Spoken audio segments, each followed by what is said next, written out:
তমলুকের মা বর্গভীমা। শোনা যায় মায়ের মহিমায় নাকি মৃত প্রাণীও প্রাণ ফিরে পেত এখানে।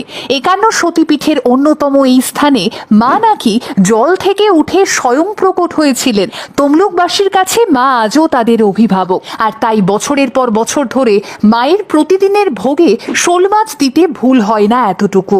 চলুন আজ বরং ঘুরে আসি বাংলার বুকে অবস্থিত অলৌকিক কাহিনীতে মোড়া মা বর্গভীমার মন্দির থেকে। তমলুকের অত্যন্ত জাগ্রত এক তীর্থস্থান এই বর্গভীমা মন্দির। শোনা যায় সতীর বাঁ পায়ের গোড়ালি পড়েছিল এই স্থানের। তবে কবে এই মন্দির প্রতিষ্ঠা করা হয় তা নিয়ে আজও বিতর্কের অন্ত নেই। ঐতিহাসিকদের মতে এই মন্দিরটি আসলে একটি বৌদ্ধ সংঘ।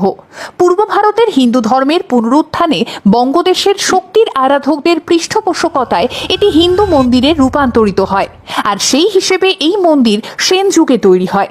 যদিও বিশেষজ্ঞরা অনুমান করেন